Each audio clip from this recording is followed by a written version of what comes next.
This episode is in partnership with the Join the Skills Revolution campaign. Search Skills Revolution to find out more.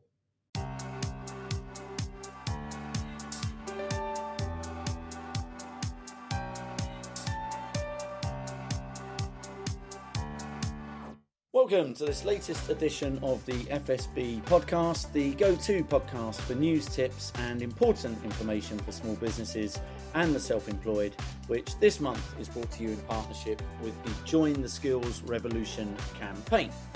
In this episode, we're going to discuss the benefits to both small businesses and individuals of the various training and employment schemes on offer to employers right now, from apprenticeships and T-level industry placements to Skills Bootcamps, higher technical qualifications and multiply numeracy courses. There are a whole range of training and employment schemes to keep businesses going, and we're going to explore some of those today and how they could benefit your small business. To help me do that, I'm joined by three employers that have utilised some of these schemes in their businesses themselves, so they can give us really good first-hand examples of how that worked and the benefits that they've seen, and they're going to help us talk through a couple of the schemes in particular and in a bit more detail. And they are Hollie Whittles, InfoSec and HR Director at PurpleFrog Systems, which is a multi-award-winning global data analytics SME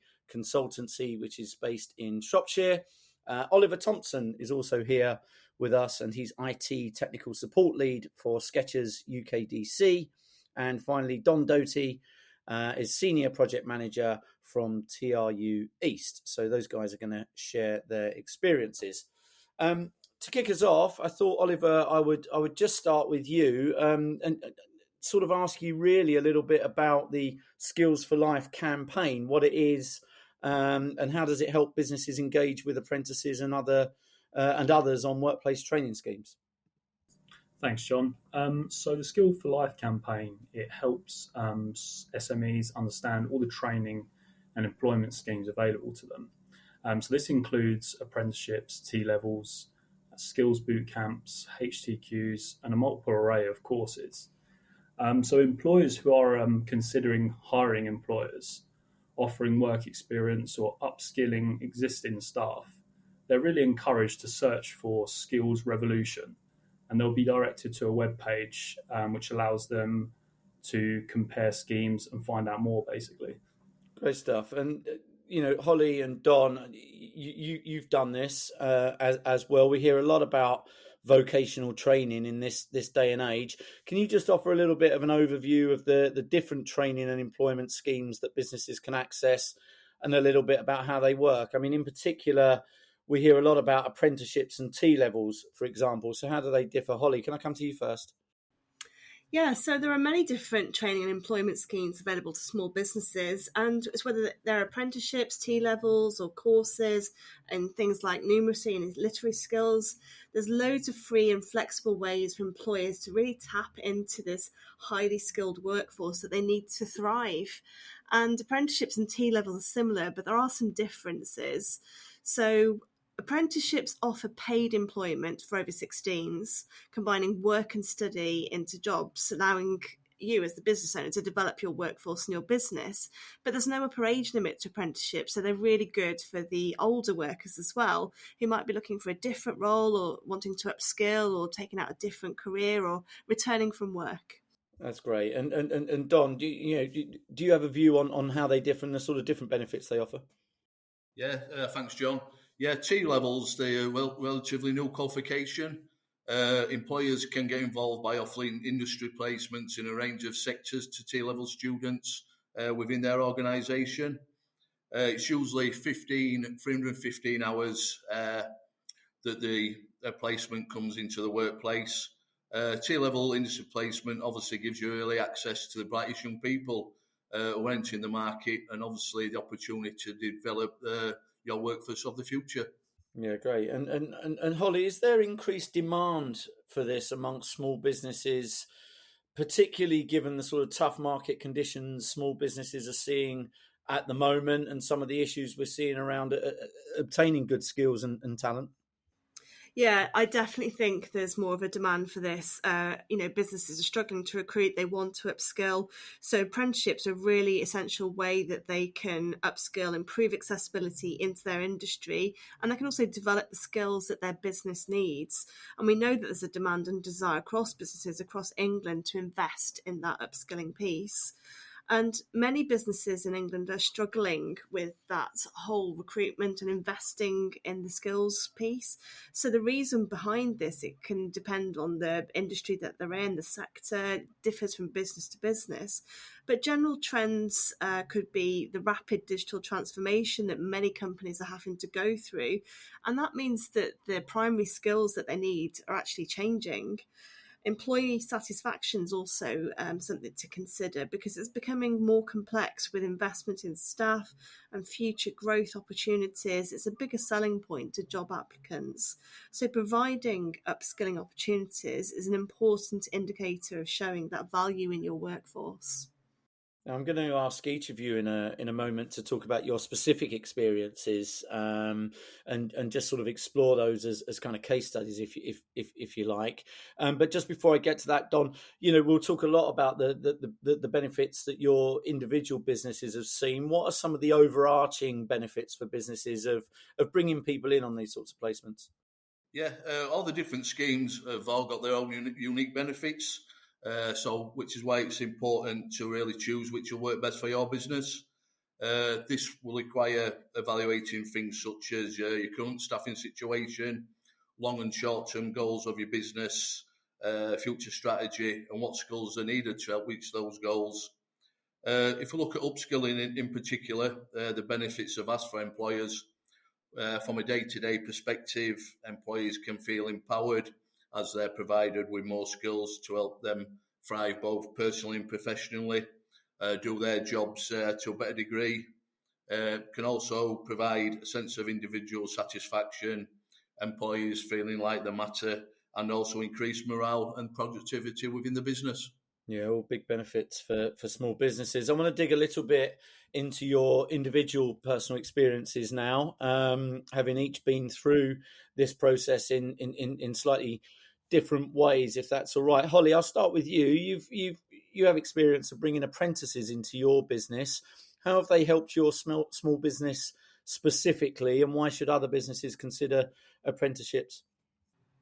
So for us, obviously we're in data analytics, so we're in the digital sector, and we're really struggling to recruit at the moment. And that's something that I know a lot of businesses are struggling with. In fact, in the FSB Scaling Up Skills report, 78% of businesses are struggling with that. And for us in digital, it's moving so fast and changing. We looked at apprenticeships because we thought, actually, this is a really good way of getting people into the business. And as tech is changing, they're getting that real life work experience. So for us, we found it as a great way to upskill our staff, especially around that whole digital skills piece. Yeah, and I understand you did an apprenticeship yourself along the way, I believe. Why did you do that? And having seen things from the other side, what were the benefits for you as an individual? Well, that was really interesting. So obviously I was an older apprentice in my own business. And for me, it was part of my continuous professional development. Learning is part of our organisational culture that I've sort of tried to instill from the top down. But I wanted to gain a valuable industry qualification, and I wanted to make sure that it validated what I was doing and that I was completely up to date with the latest law and legislation. So massive benefits, not only to the business, but also to me as an individual to empower myself. Yeah, and you're also an FSB member. In fact, more than that, you do a fair bit of advocacy work around this issue as well amongst the membership, don't you? Tell us a little bit about that and the impact that you're seeing on small businesses more generally from technical education. Yeah, so I was recently appointed the National Policy Skills Champion for the Federation of Small Businesses. So this is a role that I perform alongside being director of my own business, but it's really championing that skills and apprenticeship route. And from what I'm seeing, it's also about encouraging businesses to upskill and utilise emerging technologies and give people that fast-paced way into the workplace. So we work with things like data analytics, machine learning, and it's really sort of clever, fast-moving technologies. So bringing someone in via an apprenticeship and a T-level, as well as them learning it in the classroom, we're then giving them real-world. This is what's actually going on. You can practice this here, and they can see how it all fits together. Right, so benefits for both. Lots of our audience won't have been on this journey yet, and they might think it a bit daunting to start doing so, I guess. So how easy or difficult did you find the process in terms of looking to, bringing apprentices into your business? So a lot of businesses asked me this question, and I said the best thing that we did was we partnered with our local college. So you can either find a local college or a training provider, and they will hold your hand through the process, because there's a lot of buzzwords and acronyms. What's the apprenticeship levy? How do I tap into it? Do I qualify for it? How does it work setting up a government account for apprentices? What do we need to do? So they kind of showed me how I needed to write the job description. They did the interviewing for me. I just did the final interview. So they really helped me close that skills gap. So anyone that's really struggling with this but think they might be wanting to bring an apprentice or a T-level in, I just encourage them to search for Skills Revolution, and I'll find loads of really good resources. Yeah, that's good stuff. Oliver, I'll come to you if I may. We've heard a lot there about apprenticeships. Your organisation has hosted T-level students. Can you tell us a bit about that, the roles they are playing within your business and how they're adding value? Yeah, definitely. So I host 2 T-level students in IT, and they really get involved with the day-to-day work. So anything that I do as such, I've shown them, and they get involved within the team. We're in a warehousing environment, an operations environment, so it's great for them to see how the IT side works within a warehouse environment. Yeah, that's great. And how do T-level placements work from a sort of business and cost perspective? Can you talk us a little bit through that? Yeah, definitely. So we approached the local college and spoke to them about the T-level because we saw it advertised. As a cost perspective from the company, all you have to do is provide them with the correct PPE, a laptop or a PC, and everything else is really time. So it's just investing time into the students. Yeah, that's good. And I understand that you guys are potentially looking to host more students and even stepping up to taking on apprentices as well. Can you tell us a bit about that? And is that because you've seen real results and real success along the way?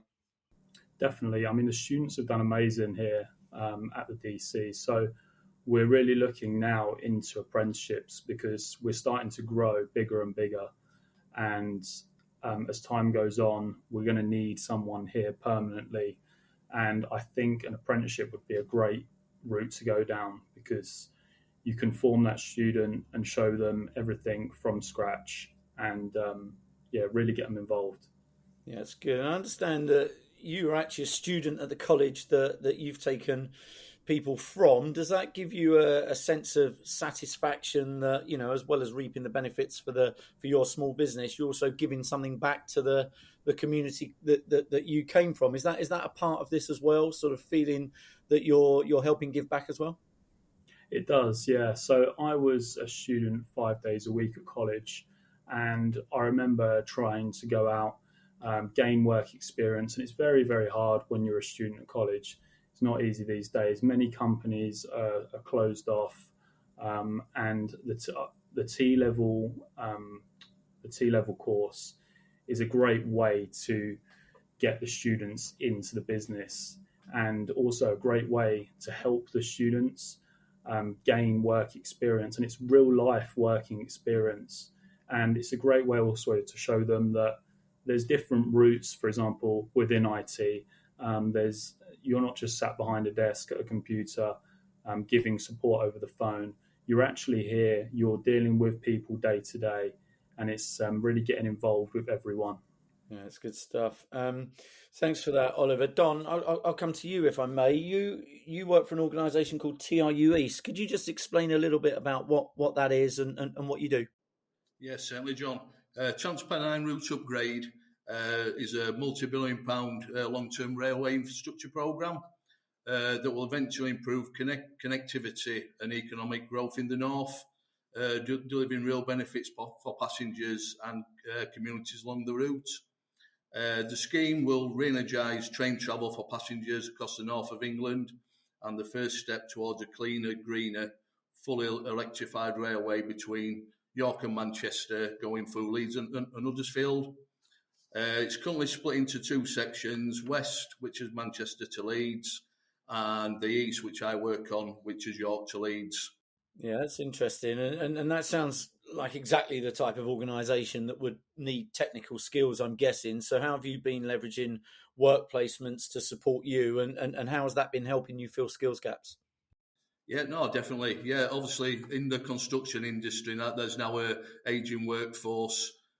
Construction industry for a long time has been focused on the here and now, just how the previous contracts operated. So as a result now, we've got witnessing the shortfall of entry-level skills. Also, there's competition with other projects within the construction industry. We've got HS2, Birmingham Tram, Oak Valley, so there's a very limited pool of school resource. So tapping into these emerging talent pipelines are a big focus for us. So to try and ensure we keep up to speed with the skills needed, and schemes like T-levels and apprentices offer that early access to the talent pool. And as we've seen at True East, it's a great way of getting people on board. Yeah, it's a valuable talent pipeline, like you say, but I think you guys have also witnessed some really good career progression with your T-level placements, I think, as well, and sort of moving up to an apprenticeship with you. Can you tell us a little bit about how individuals have benefited in the organisation in terms of being able to progress their own careers? Yeah, there's Alex or Alexandra. She was keen to come on to us for an industry placement. Came from York College. Really enjoyed his time with us. 315 hours on the workplace, out surveying in the rain, doing spreadsheets with commercial. Went through all the departments.